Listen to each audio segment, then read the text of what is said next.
ब्रह्मर्षि पितामह पत्री जी को एक बार धन्यवाद देंगे।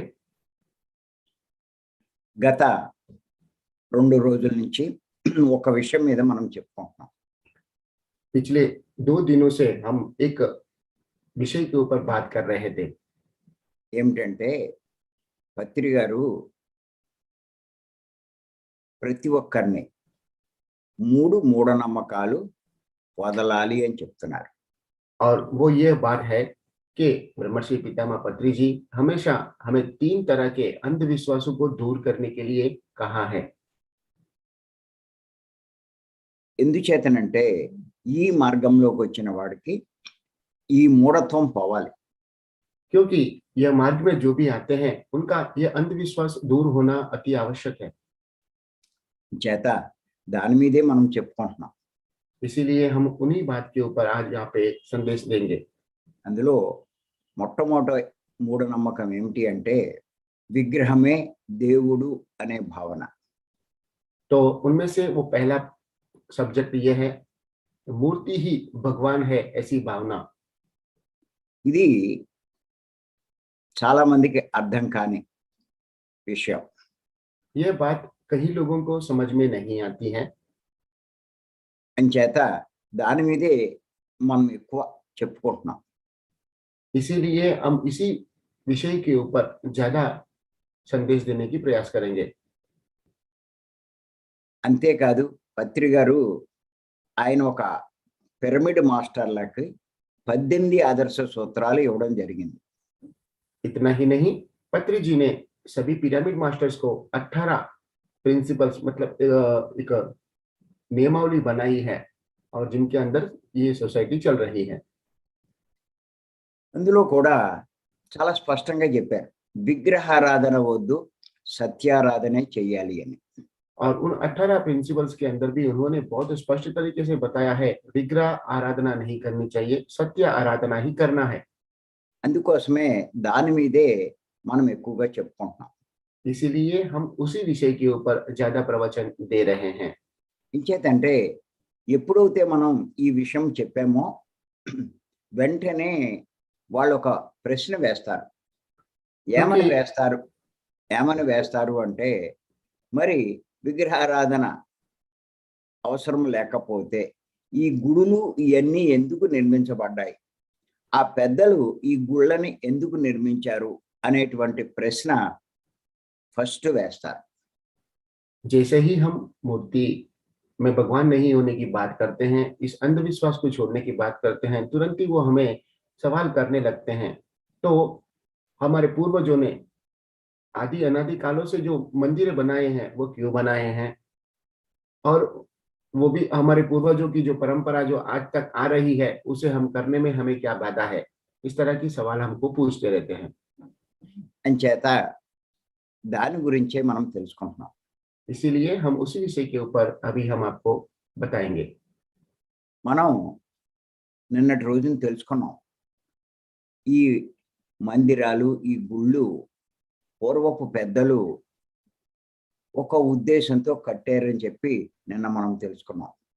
हम कल के सेशन में ये मंदिर और ये देवालय जो है वो भी एक उद्देश्य के रूप में ही उन्होंने उनका बांधकाम किया था, उसके बारे में कल के सेशन में हम जान चुके थे। ఇంచేతంటే దైవము గుళ్ళో లేడు, మానవ దేహంలోనే ఆత్మ రూపంలో ఉన్నాడు. क्योंकि भगवान मंदिरों में नहीं, आत्मा के रूप में हमारे शरीर में ही विराजमान है। ఇది భగవద్గీతలో 10వ అధ్యాయంలో 20వ శ్లోకంలో స్పష్టంగా చెప్పడం జరిగింది. और ये बात पवित्र ग्रंथ भगवत गीता के अंदर 10वां अध्याय में 20वें श्लोक में स्पष्ट रूप से बताया गया है। ఈ విషయం తరతరాలు గుర్తుండడానికే ఈ ఆలయ నిర్మాణాలు చేయడం జరిగింది. और ये बात को युगों तक सभी लोगों को पता चले, उस उद्देश्य से ही इस मंदिरों का निर्माण किया गया है। ఒక రకంగా చెప్పాలంటే గుడి నిర్మాణం మానవ దేహాన్ని ప్రతిబింబించేదే. एक तरफ से यदि हमको समझने की कोशिश करेंगे तो मंदिर का जो निर्माण है वो मानव का देह शरीर का जो संरचना है उसे समझने के लिए ही बनाया गया है। అంతేకాదు మానవ దేహమే దేవాలయం అని బోధించేది. इतना ही नहीं, मानव शरीर ही एक देवालय है, इस तरह से उन्होंने प्रबोधन में बताए गए थे। శంకరాచార్య వారు కూడా స్పష్టంగా చెప్పారు. దేహో దేవాలయో ప్రోక్తః జీవో దేవో సనాతనః. शंकराचार्य ने भी इस बात को स्पष्ट रूप से कहा है, देवो देवालयः जीवो దేవో సనాతనః. जीवो सनातनः, ऐसे बता करके उन्होंने भी मानव शरीर को देवालय के रूप में प्रस्तुत करने के प्रयास किया है, समझाने का प्रयास किया है। అంచేత ఈ దేవాలయం యొక్క నిర్మాణము, అందులో జరిగే కార్యక్రమాలు, వాటి యొక్క అంతరార్థము ఇప్పుడు మనం తెలుసుకుందాం. इसीलिए ये मंदिरों का निर्माण और वहां पे जो पूजा विधान और उसका जो अंतरार्थ है, जो सही मीनिंग है, उसको हम अभी यहाँ पे समझने की कोशिश करेंगे। మందిరంలో దేవుని ప్రతిరూపమైన విగ్రహం ఉంటుంది. मंदिर में भगवान के प्रतिरूप में एक मूर्ति रखा जाता है। అంటే దాని అర్థం దేహంలో సత్యమైన దైవం ఉన్నాడని తెలుసుకోవాలి. उसका मतलब हमारे शरीर के अंदर भगवान के रूप में एक सत्य रूप विराजमान है, ये जानना है। అంతేకాదు మందిరానికి ఎవరైనా సరే దైవ దర్శనానికి వెళ్తారు. उतना ही नहीं, कोई भी व्यक्ति मंदिर में देव दर्शन करने के लिए ही वहां पे प्रवेश करते हैं। దీని అర్థం ఏమిటి అంటే ఎవరైనా సరే దేహంలోనే దైవాన్ని దర్శించాలి అని తెలుసుకోవాలి. इसका मतलब भी यही है, कोई भी हो, चाहे मंदिर में जाते हैं तो जिस तरह से मूर्ति का दर्शन करते हैं, उसी तरह से हमारे शरीर में विराजमान वो आत्मा स्वरूप देवत्व भगवान को जानने का ही वह संकेत देते हैं।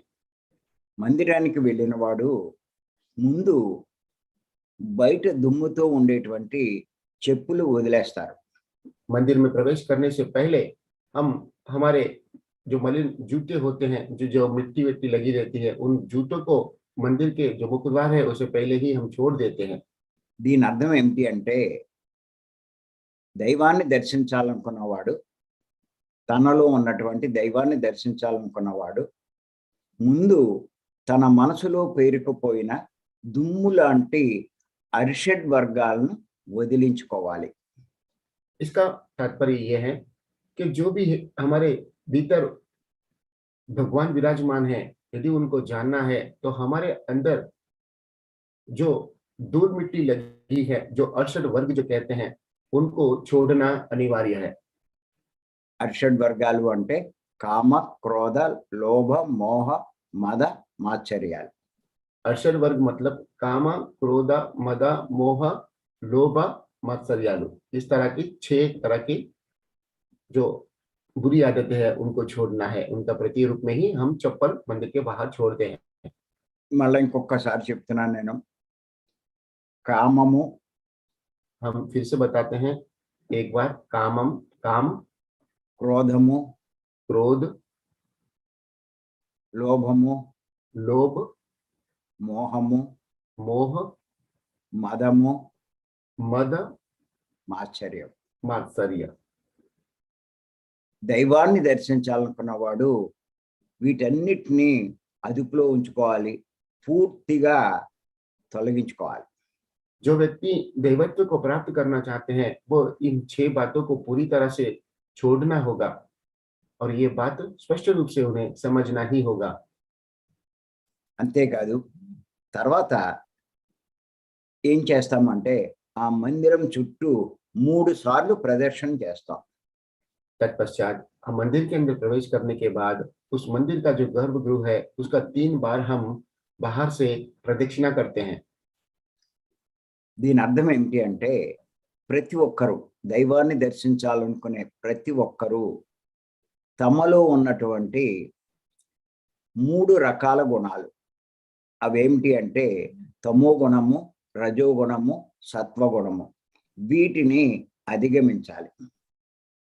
तो ये प्रदक्षिणा करने का भी तात्पर्य ये है कि हम लोग हमारे शरीर के अंदर के जो तीन तरह के गुण होते हैं, तमोगुण, रजोगुण और सत्वगुण, उसका ये प्रतीक है।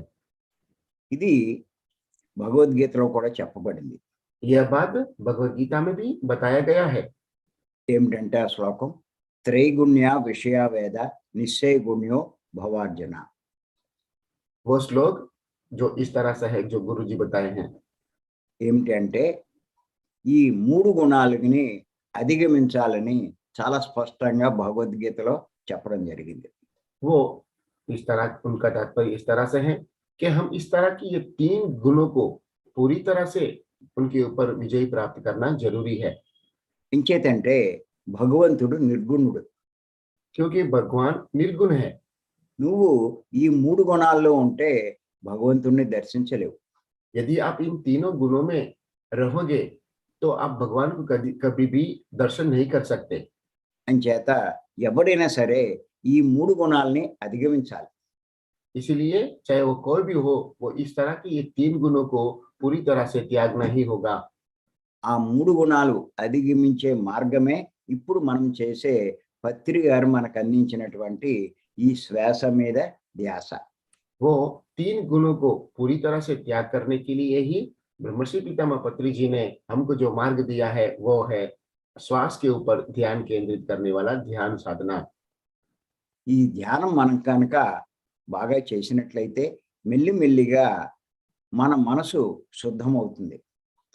जैसे ही हम ध्यान साधना रोज करेंगे, नियमित रूप से करते रहेंगे, तो उसी तरह से हम इन तीनों स्थितियों के ऊपर काबू पा करके हमारी साधना के अंदर हम परिपक्वता को प्राप्त कर सकते हैं మనసు శుద్ధమవుతుంది. और हमारा मन शुद्ध हो जाता है। ఎప్పుడైతే మనసు శుద్ధమైందో మన మనసులోని మలినం తొలగిపోతుంది. जैसे ही हमारा मन शुद्ध होता है, हमारे मन के अंदर की जो गंदगी है वो दूर होने लगती है। త్రిగుణం దూరం అవదు, మనసు శుద్ధమవుతుంది. మనసు శుద్ధమైనప్పుడు మనలో ఉన్నటువంటి తమో గుణము, రజో गुणము మనం అధిగమిస్తాం. जैसे ही हम हमारा मन शुद्ध होता है, उसी समय हमारे मन के अंदर जो तमोगुण और रजोगुण जो है वो दूर होने लगता है। ఇంకా మనము తీవ్రంగా ధ్యానం చేసినట్లయితే మెల్లిమెల్లిగా ఈ మనసు శూన్యం అవడం వల్ల సాత్విక గుణం కూడా మనం అధిగమించగలుగుతాం. उसी इतना ही नहीं, ऐसे ही हम उस साधना को और आगे बढ़ाते हैं तो धीमे धीमे से हमारे अंदर का जो सात्विक गुण है उसके ऊपर भी हम आधिपत्य प्राप्त कर सकते हैं మనం నిర్గుణంలోకి ప్రవేశిస్తాం. और हम भी निर्गुण स्थिति को के अंदर प्रवेश कर सकते हैं। ఎప్పుడైతే ఆ గుణంలో మనం సాధన తీవ్రత చేస్తామో అక్కడ మనము ఆ దైవాన్ని దర్శించగలుగుతాం. जब हम उस गुण के अंदर तीव्र साधना करेंगे, उसी समय वहीं पे हम उन भगवान को, उनके स्वरूप को दर्शन कर सकते हैं। అంటే మనకి ఆత్మ సాక్షాత్కారం జరిగింది అని చెప్తాం. मतलब हमें आत्म साक्षात्कार हुआ है ऐसे हम बताते हैं। ఇది సూచించడానికే ఈ మూడు ప్రదర్శనలు చేయడం. यह बात बताने के लिए ही हम मंदिर में 3 बार प्रदक्षिणा करते हैं। ఇందులో అంత అంతరార్థం ఉంది. ఈ इस ప్రదక్షిణ बात చేయడంలో అంత అంతరార్థం ఉంది. वो 3 बार की जो परिक्रमा है उसी के अंदर इतना अंतरार्थ छुपा है। ఆ ప్రదక్షిణ అయిన తర్వాత ఆ మందిరంలోని పూజారిని ఆశ్రయిస్తాం. प्रदक्षिणा करने के बाद हम पुजारी को मिलते हैं। అంటే ఎవరైతే దైవాన్ని దర్శించాలనుకుంటాడో వాడు ఒక సద్గురువును ఆశ్రయించమని. इसका मतलब यह होता है जो भगवान के स्वरूप को दर्शन करना चाहते हैं वो एक सद्गुरु के सानिध्य में, उनके मार्गदर्शन में रहना जरूरी है, ऐसा वो सूचन है। ఆ పూజారిని ఆశ్రయించడంలో అర్థం ఇదే. वो पुजारी को मिलने के पीछे यही भावार्थ है। అంతేకాదు పూజారిని ఆశ్రయించిన వారు ఏం చేస్తారు అంటే పళ్ళు ఇస్తారు, ఫలాలు, అగరబత్తి, కర్పూరం ఇవన్నీ వారికి ఇస్తారు. जो भक्त मंदिर में प्रवेश करते हैं वो मंदिर के पुजारी को फल देते हैं, अगरबत्ती देते हैं, आरती कपूर वगैरह इत्यादि उन्हें प्रस्तुत करते हैं।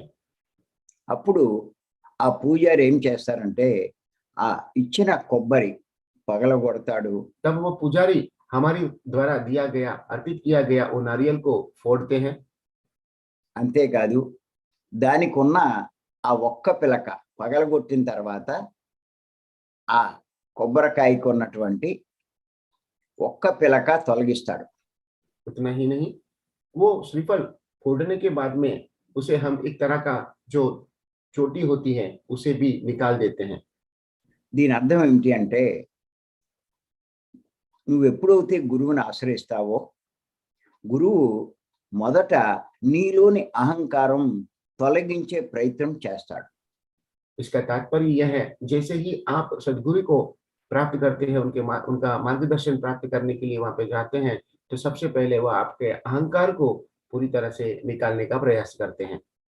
అందుకే మీరు గనక పత్రి గారిని ఆయన సద్గురువు కాబట్టి ఆయన్ని గమనించినట్లయితే ఆయన ఏం చేస్తాడంటే ఆయన దగ్గరికి వచ్చిన వారిలో ఉన్నటువంటి అహంకారాన్ని తొలగించే ప్రయత్నం చేస్తారు.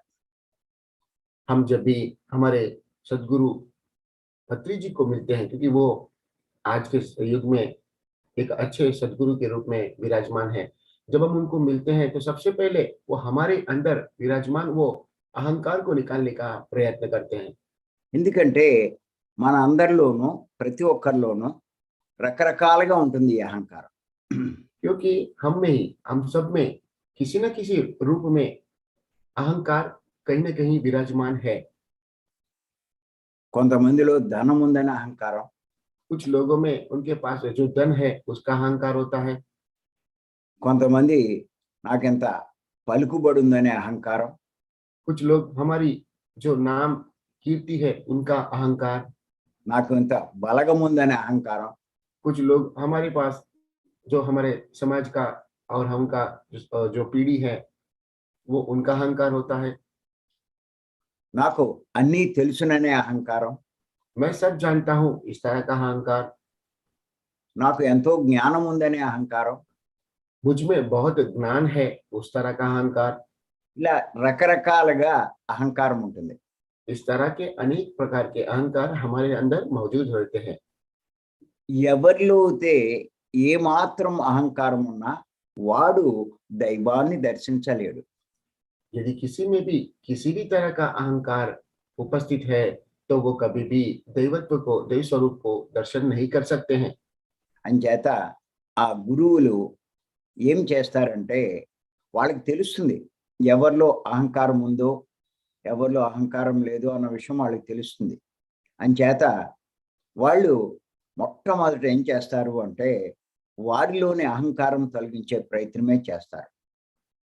इसीलिए हमारे जो सदगुरु है उनको पूरी तरह से पता होता है कि आया हुआ भक्ति में किस तरह का अहंकार प्रस्तुत है, मौजूद है।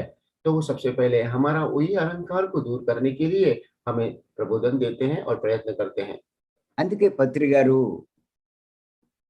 ఏం చేస్తూ ఉంటారంటే ఒక్కొక్కరిని గట్టిగా కేకలేస్తారు, తిడతారు, కొంతమందిని కొట్టడం కూడా చేస్తారు.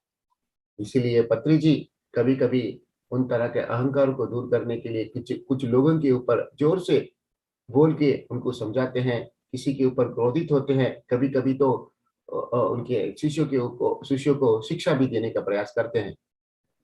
ఇది చూసిన వాళ్ళకి అర్థం కాదు. जो देखने वाले दिव्यात्मा को ये बात समझ में नहीं आती है। ఏమిటి ఈయన ఇలా తిడుతున్నారు, కొడుతున్నారు అని అపార్థం చేసుకుంటారు. ये इतने बड़े सदगुरु है, क्यों इतना क्रोधित होते हैं, क्यों उन लोगों को डांट रहे हैं, ऐसा उनके मन में वो सवाल आते हैं। కానీ ఆయన ఉద్దేశం ఏంటో వీళ్ళకి అర్థం కాదు. लेकिन उनका जो उद्देश्य है ये लोग समझ नहीं सकते हैं। ఎవరైతే ఈ దైవాన్ని పొందే అర్హత సంపాదించి ఉంటారో వారి విషయంలోనే ఆయన ఇలా ప్రవర్తిస్తారు. जिनको दैवत्व स्वरूप को प्राप्त करने की जो ఆ స్థాయికి వచ్చినవాడు जी అర్హత जिनमें ये लायकात होती है, उन्हीं लोगों को पत्री जी डांटते हैं और उन्हीं के ऊपर क्रोधित होते हैं और उनको ही प्रबोधन देने का प्रयास करते हैं।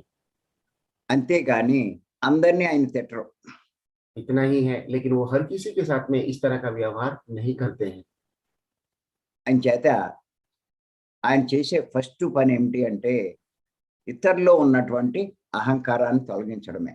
इसीलिए वो सबसे पहले हम उनको मिलते हैं तो हमें जो अहंकार है उसे दूर करने का प्रयत्न करते हैं। ఆయన్ని ఎవరైనా తిట్టినప్పుడు వారు అర్థం చేసుకుని ఇది నా కోసమే, నా మంచి కోసమే, నాలో ఉన్నటువంటి అహంకారాన్ని తొలగించడానికే ఆయన ఈ రకంగా ప్రవర్తించారు అని అర్థం చేసుకున్నవాడు ఎంతో ఎదుగుతాడు. లేనివాడు ఆయన్ని వదిలేసి దూరంగా వెళ్ళిపోతాడు. जब पत्री जी की वो डांट सुनने के बाद में जिनमें आध्यात्मिक का भगवत आत्मस्वरूप को दर्शन करने का जो लायकात होती है, वो ये बात समझ लेते हैं कि पत्री जी का इस तरह का व्यवहार में मुझ में जो अहंकार के रूप में जो जो चीजें छुपी है उनको दूर करने के लिए ही उन्होंने मुझे इस तरह का व्यवहार किया है, ये जान करके उनके साथ में वो जुड़ जाते हैं और जो ये बात नहीं जानते हैं वो उनसे दूर होकर के चले जाते हैं। దూరం అయిపోవడమే కాదు, పత్రి గారిని విమర్శిస్తారు కూడా. इतना ही नहीं, जो लोग उनकी बात नहीं समझते वो दूर ही नहीं होते हैं, लेकिन पत्री जी के बारे में तरह तरह की बातें भी करने लगते हैं। విమర్శించడమే కాదు, అందరికీ చెప్తూ ఉంటారు ఈ విషయం. खाली बातें ही नहीं, और लोगों को भी उनके बारे में गलत संदेश देने लगते हैं। అలాంటి వాళ్ళు చాలా మంది ఉన్నారు. इस तरह के लोग भी बहुत लोग हैं, కానీ అటువంటి వాళ్ళంతా చాలా నష్టపోతారు. लेकिन इस तरह का जो काम करते हैं वो लोग बहुत नुकसान प्राप्त करते हैं।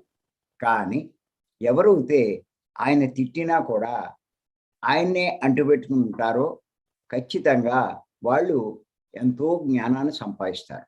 पत्री जी का डांट सुनने के बाद में भी उन्हीं के साथ में जो बने रहते हैं वही आगे चल करके बहुत कुछ आध्यात्मिक ज्ञान प्राप्त करते हैं। మరి ఆ రకంగా నాకు జరిగింది. और ऐसे ही चटवर्ती राघव राव गारू जी को भी हुआ था। ఆయన నన్ను చాలాసార్లు తిట్టడం జరిగింది. उन्होंने भी गुरु जी को कई बार डांटे थे, ఒక్కోసారి కొట్టడం కూడా జరిగింది.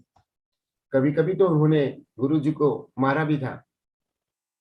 అయినా సరే ఆయన చేస్తున్నారు అంటే అందులో ఏదో అర్థం ఉందని నేను తెలుసుకునేవాడిని.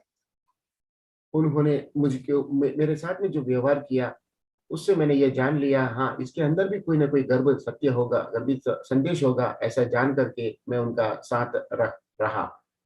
నాలో ఏదో లోపం ఉందన్న సంగతి నేను తెలుసుకునేవాడిని.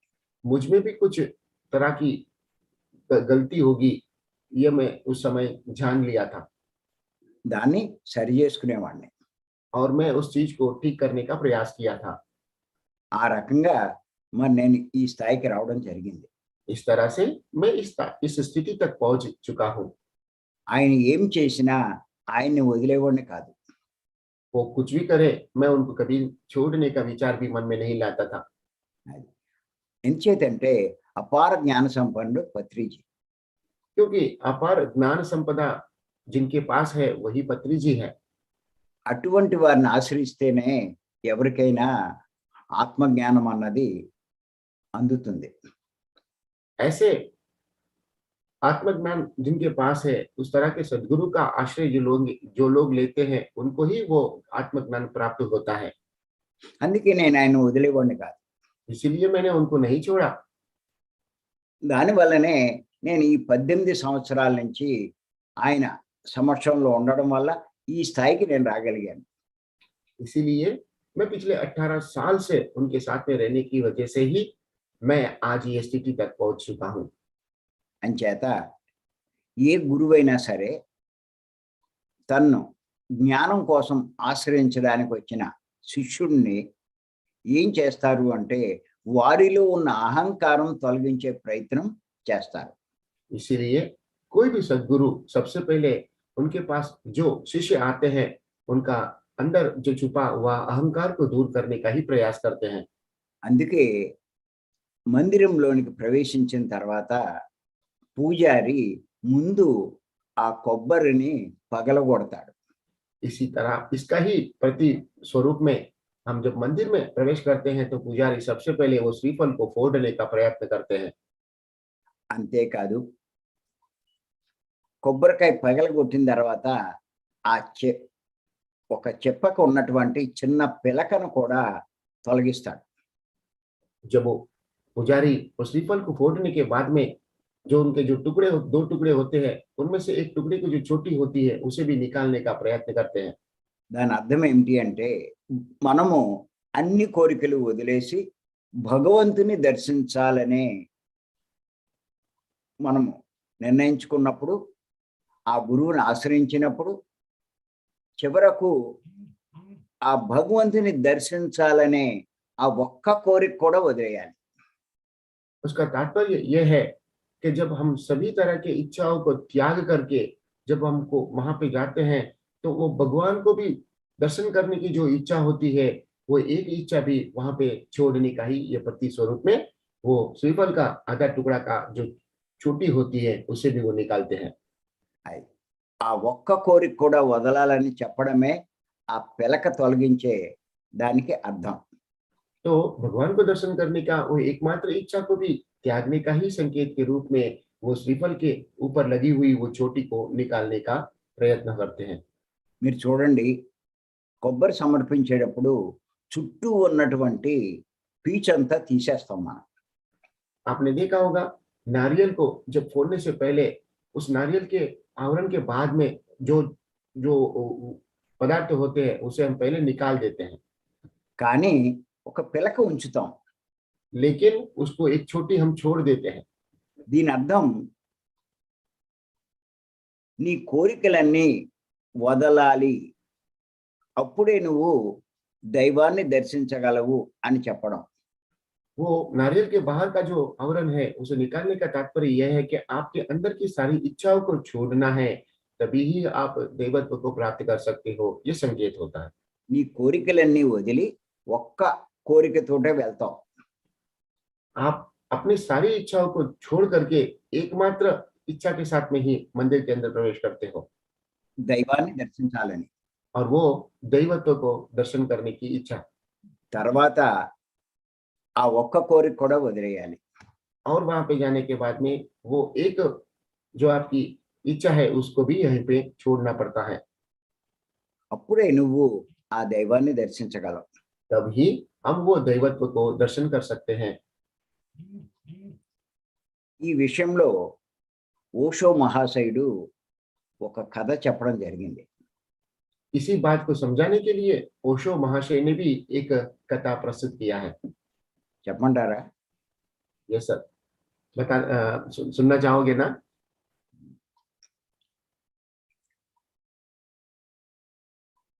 పూర్వకాలం ఒక సాధకుడు దర్శించాలనే తపనతో ఉండేవాడు.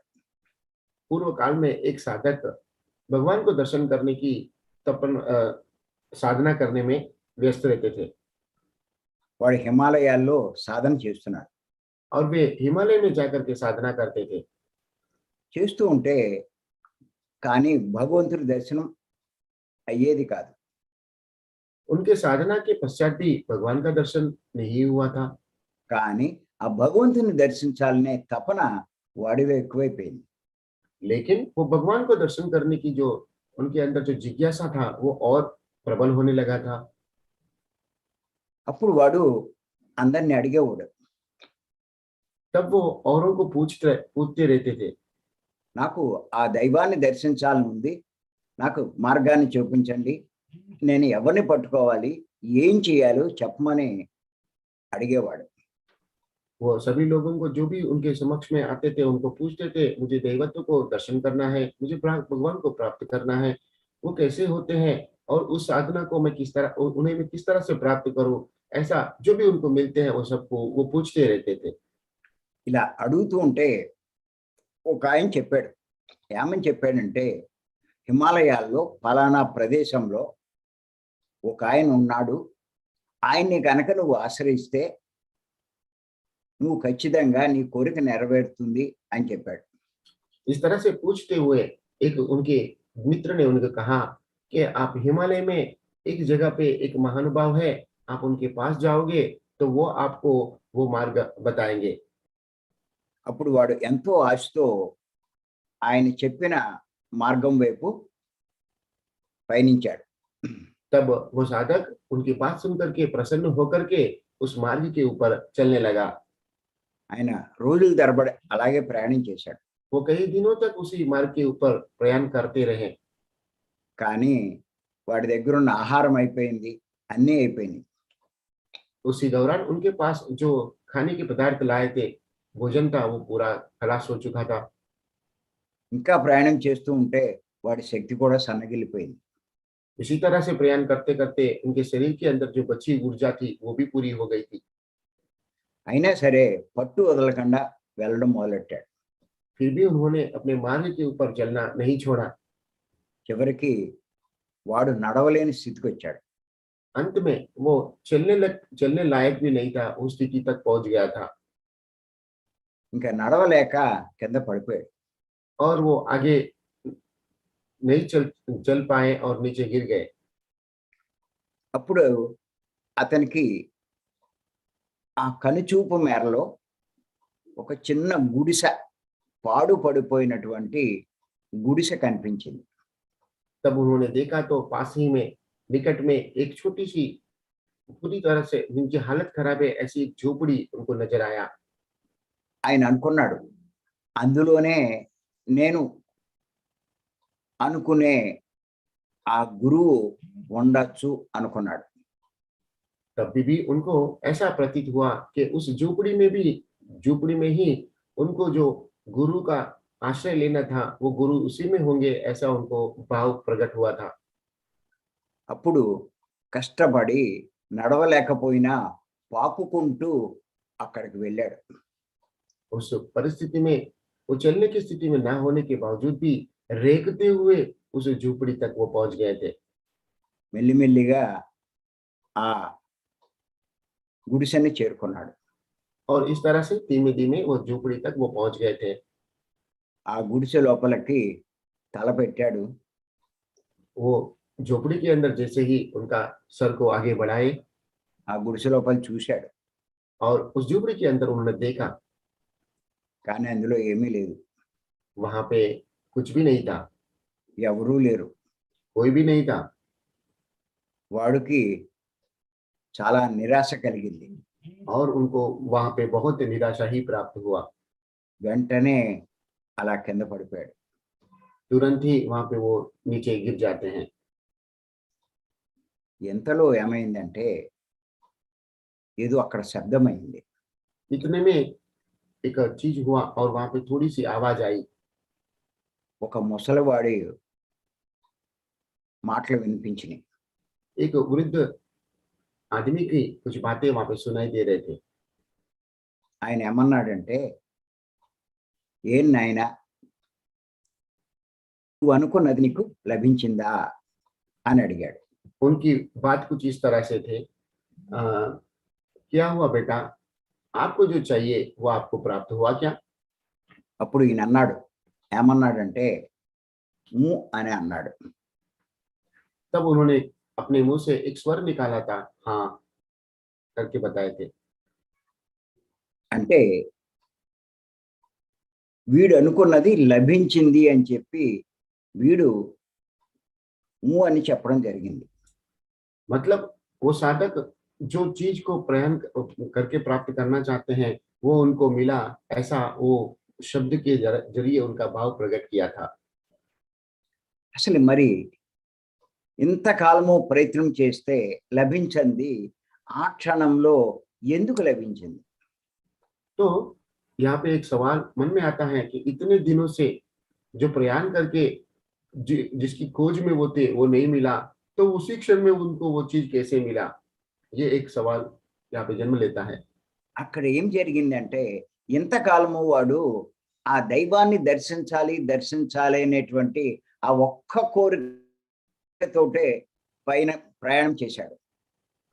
क्योंकि वो इतने दिनों से वो दैवत्व को प्राप्त करने का एकमात्र इच्छा के लिए ही वो हमेशा साधना करता रहा और उसी के लिए ही वो हमेशा तत्पर रहता था। కానీ ఆ క్షణంలో ఆ క్షణంలో ఏం జరిగింది అంటే వాడు ఆ ఆశ కూడా కోల్పోయి ఇంకా నా వల్ల కాదు అని ఆ కోరిక కూడా వదిలేశాడు. उस उसी क्षण उन्होंने ये सोच लिया कि अब दैवत्व को प्राप्त करना ये मेरी बस की बात नहीं है, ऐसे मान करके उनकी जो बची एक इच्छा थी उसे भी उन्होंने छोड़ दिया था। అంచేత ఎప్పుడైతే ఆ కోరిక కూడా వదిలేశాడో వాడు ఆ దైవాన్ని దర్శించగలిగాడు. इसीलिए उन्होंने वो एकमात्र इच्छा को भी छोड़ दिया, उसी फल उन्होंने उस दैवत्व को प्राप्त किया। ఇంకేతంటే ఆ క్షణంలో వాడి మనసు ఏమీ లేదు. ఆ కోరిక కూడా లేదు. శూన్యమైపోయింది. क्योंकि उसी समय वो जैसे ही एकमात्र इच्छा है वो छोड़ने के पश्चात उनके मन में कुछ भी नहीं था और उनके मन पूरी तरह से शून्य अवस्था को प्राप्त कर चुका था। ఎప్పుడైతే మనసు శూన్యమైపోయిందో ఆ భగవద్ దర్శనం కలిగింది. जैसे ही उनका मन पूरी तरह से शून्य हुआ और उनको वो भगवत स्वरूप का दर्शन हो गया था। అది వాడు అనుకున్నది నెరవేరింది. అంతులేని ఆనందం పొందగలిగాడు. और उन्होंने जो सोचा था वो हो गया था और उनको अनंत आनंद प्राप्त हुआ था। అంటే దీని అర్థం ఓషో ఏం చెప్పాడంటే నీకున్న ఆయన దర్శించాలి అనేటువంటి ఆ ఒక్క కోరిక కూడా నువ్వు వదిలితేనే ఆ భగవంతుణ్ణి నువ్వు దర్శించగలవు అని ఓషో మహాశయుడు చెప్పడం జరిగింది. इस कथा के माध्यम से ओशो महाशय ने जी हमें ये संदेश दिया है, भगवान को दर्शन करने का एकमात्र जो इच्छा हमारी रहती है उसे भी छोड़ना पड़ेगा, तभी हम भगवत स्वरूप का दर्शन कर सकते हैं। అంచేత మరి ఆ ఈ కొబ్బరికాయ సమర్పించడంలో వెలక తొలగించడంలో ఉన్నటువంటి అంతరార్థం ఇదే. इस तरह मंदिर के अंदर चढ़ाया गया वो श्रीफल और उसके जो बचा आधा टुकड़े का जो चोटी है उसे निकालने का अंतरार्थ यही है। తర్వాత ఆ పూజారి అగరబత్తి వెలిగిస్తాడు. उसके बाद पुजारी हमारे द्वारा दिया गया वो अगरबत्ती को प्रज्वलित करते हैं। మంచి వాసన వస్తుంది. अच्छा सुगंध आता है। దీని అర్థం గురువు నీ చేత తీవ్ర సాధన చేయిస్తాడు. इसका मतलब गुरु आपके साथ बहुत तीव्र साधना कराते हैं। ఇప్పుడు మనం కూడా చేస్తున్నాం అందరి చేత. अब वही चीज हम भी करते हैं और उसके औरों के साथ करवाते हैं। అలా చేసినప్పుడు నీ సాధన మెచ్చి కొంతమంది అదృశ్యమైనటువంటి ఆ గురువులు నీ దగ్గరికి వస్తూ ఉంటారు. जब हम इस तरह का प्रयत्न करते हैं, जो गुरु जो पहले अदृश्य हो चुके थे वो अभी हमारे पास आने लगते हैं। అప్పుడు వారు సుగంధభరితమైనటువంటి మరి శరీరం కలిగి ఉంటారు. ఆ వాసన మనం గ్రహించగలుగుతాం. उसी वक्त जो परमात्मा जो पहले अदृश्य हो चुके थे, जब वो हमारे समक्ष उपस्थित होते हैं तो उनके शरीर से जो सुगंध आता है उसे हम महसूस कर सकते हैं। ఎవరైతే తీవ్రాతి తీవ్ర సాధన చేస్తూ ఉంటారో ఈ అనుభవం కూడా పొందుతారు. जो ध्यान में बहुत ज्यादा साधना करते हैं, बहुत देर तक उनमें लीन होते हैं, वो इस तरह का अनुभव भी प्राप्त करते हैं। ఇవన్నీ గుళ్ళో జరిగే ఇవన్నిటికీ అంతరార్థం ఇలా మనం తెలుసుకుంటే చాలా ఉంది. इस तरह का मंदिर के अंदर जो भी आचरण होता है, जो भी वहां पे कार्यक्रम होते हैं, उन सभी कार्यक्रमों के पीछे कोई ना कोई गर्भित सत्य जरूर छुपा है।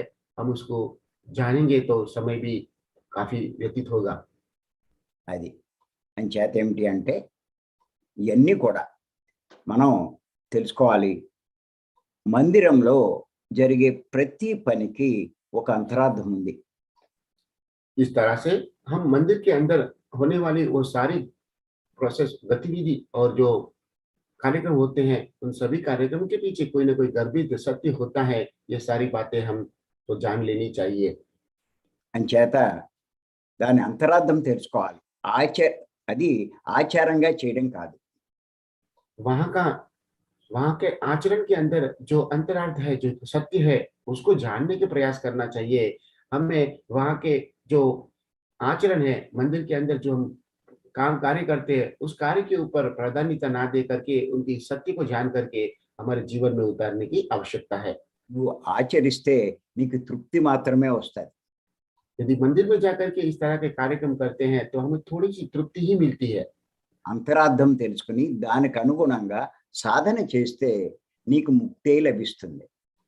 वो अंतरार्थ को जानने के बाद में उस चीज को जब हम आचरण में उतारते हैं तब हमें मुक्ति प्रदान होती है। చేత పూర్వకాలపు పెద్దలు ఈ మందిరాలు నిర్మించడానికి చాలా అంతరార్థంతో నిర్మించారు. इस तरह का हमारे पूर्वजों ने मंदिर को बनाने के पीछे इस तरह का भाव उन्होंने प्रकट किए थे और इसीलिए उन मंदिरों का निर्माण किया था। అవి నిర్మింప చేశారు అంటే విగ్రహారాధన చేయమని కాదు. उन्होंने इन मंदिरों को बनाया इसका मतलब खाली विग्रहाराधना करना ही नहीं है, నిన్ను ఆత్మారాధన చేయమని. अपने आप का आत्मा आराधना करने का ही उन्होंने हमें संकेत दिया था। అదే పత్రి గారు కూడా చెప్పేది.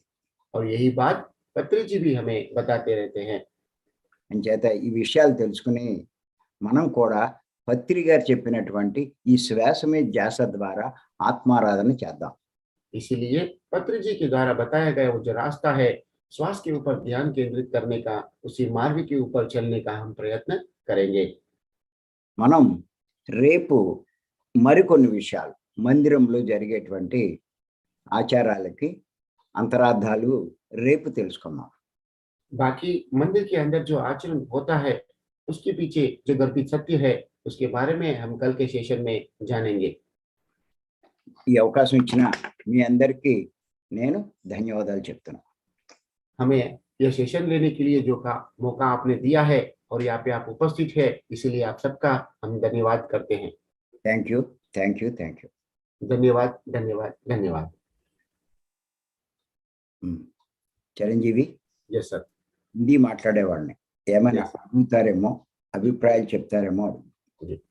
अभी जो लोग तेलुगु नहीं बात कर सकते हैं, वो लोग यदि कोई संदेह व्यक्त करना चाहते हैं, गुरुजी से कोई सवाल पूछना चाहते हैं, तो अवश्य हैंड रेस करके उनकी बातों को यहाँ पे प्रस्तुत करने की कोशिश कीजिए।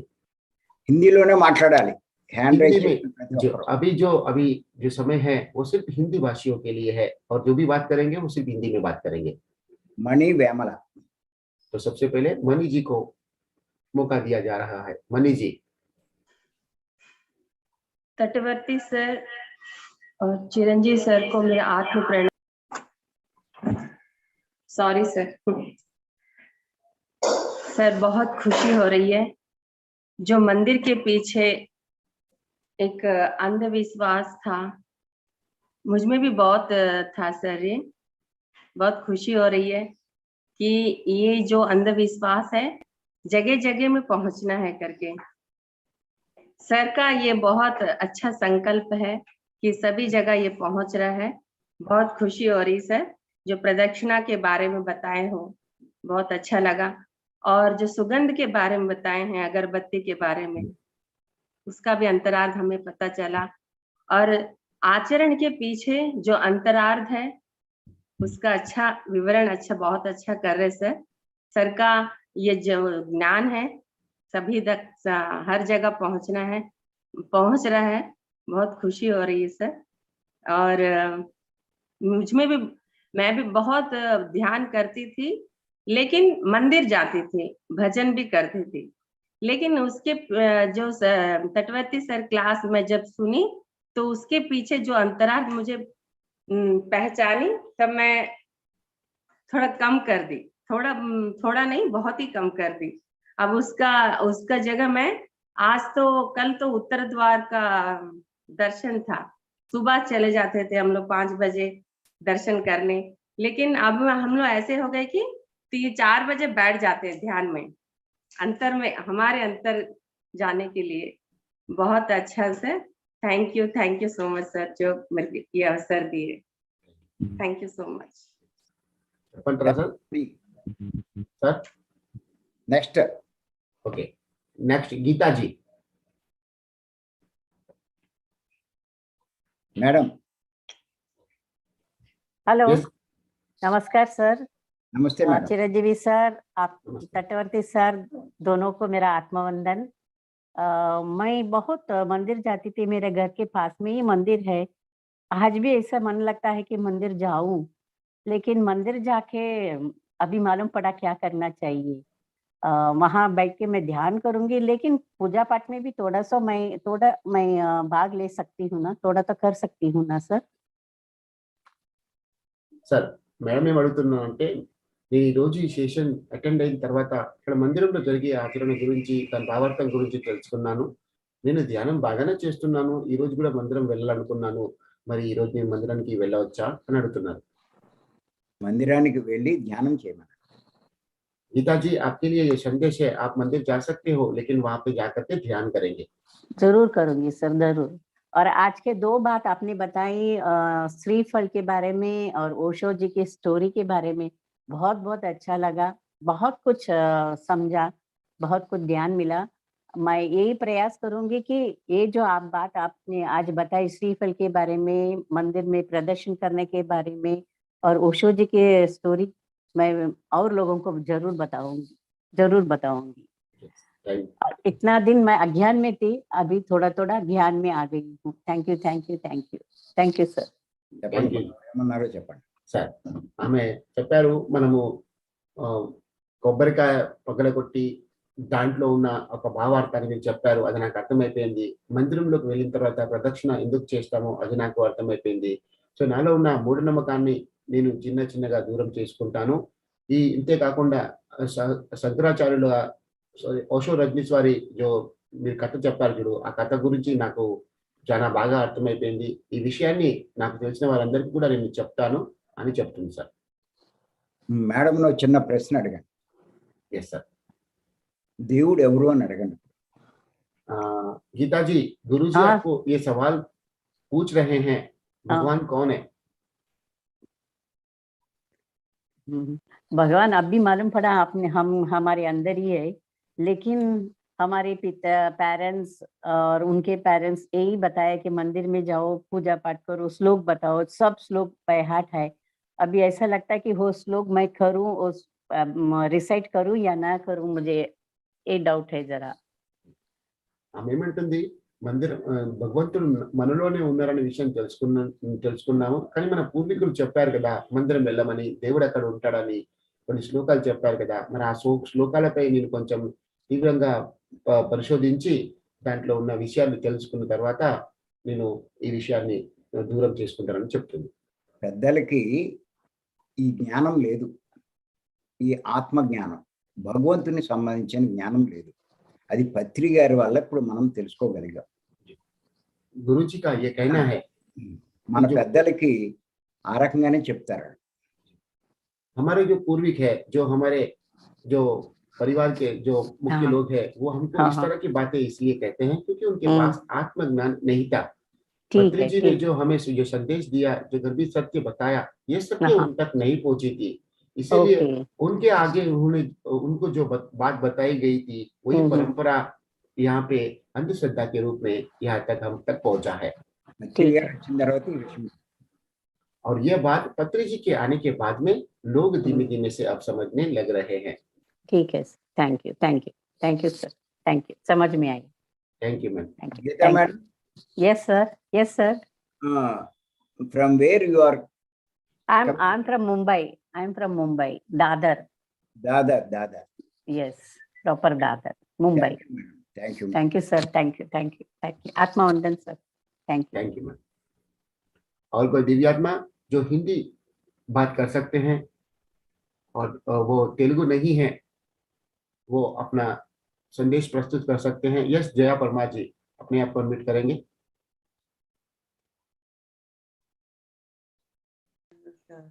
नमस्ते सर ने बहुत ही अच्छी तरह बताया कि हम लोग मंदिरों में जाके उसमें ही सभी अंधश्रद्धा रखते थे, और अभी सभी को तो क्लियर ही हो गया है.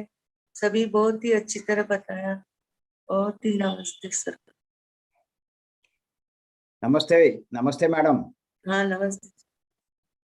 You are attending since morning हाँ 4 o'clock. हाँ जी, yes, Thank you, madam. Okay, You are very much interested in this. हाँ How is the silence meditation? हाँ, साइलेंस में साइलेंस मेडिटेशन आपको कैसा लगा? बहुत ही अच्छा लगता है। साइलेंस मेडिटेशन में हम लोग ऐसे लगता है कि हम लोग एकदम नेचर से ही जुड़ जाते हैं। बहुत ही अच्छा लगता है कि साइलेंस में हमारा ध्यान कहाँ भी नहीं भटक जाता है, हम लोग बहुत अच्छी तरह बैठ जाते हैं। ये ऐसे लगता है कि हम लोग नेचर की आवाज ही अंदर से सुन रहे हैं। नेचर में जो भी है वो हम लोग डायरेक्ट वही सुन के उसके साथ में कनेक्ट होने का ट्राई करते हैं। చెప్పండి సార్. సార్, ఆవిడకు సైలెంట్ మెడిటేషన్ చాలా బాగా అనిపించిందట. సైలెన్స్ మెడిటేషన్ చేస్తూ ప్రకృతితో ఆమె లీనమైపోయినట్లు ఆమెకు అనిపించిందట. సైలెన్స్ మెడిటేషన్ చేస్తూ ఉంటే ప్రకృతితో కనెక్ట్ అయినట్టు, ఆ ప్రకృతితోని రకరకాల శబ్దాలు వినిపించడము మరి ఆనందం కలిగించిందట. ధ్యానం బాగా సెట్ అయిందట. ఆమెకు చాలా ఆనందంగా ఉందని చెప్తుంది. ఇప్పుడు మనం 2.5 hours కూర్చున్నాం, తీరిగ్గా కూర్చోగలిగారా? అది अभी आप 4 बजे से लेकर के 6:30 बजे तक ध्यान में बैठे थे, क्या आप हाँ। अच्छी तरह से बैठ पाए? आपको महसूस हुआ आप 2.5 घंटे तक ध्यान कर रहे थे? हाँ, हमें लगा, हाँ, हमें एकदम ध्यान में ही बैठे थे। हमें एकदम ध्यान की आदत ही है बैठने की, तो मैं ऐसे बैठ ही गई थी। सुबह से उठ गए ना, तभी ऐसे थोड़े लोग ही आए थे, 31 तक आए थे, फिर मैं उसमें बैठ गई, तो बहुत ही अच्छा लगा मुझे ध्यान में। జీ, ఆవిడేం చెప్తున్నారంటే సార్, నేను మొదల్లో వచ్చేప్పుడు చాలా తక్కువ మంది ఉంటే 35 మంది 31 మందే ఉండేరు.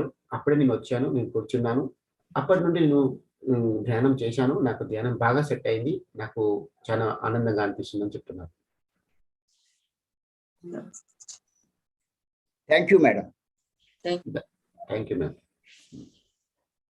और कोई दिव्यात्मा उनका संदेह व्यक्त करना चाहते हैं तो कृपया करके हैंड रेस करके अपनी बात यहाँ पे प्रस्तुत कर सकते हैं.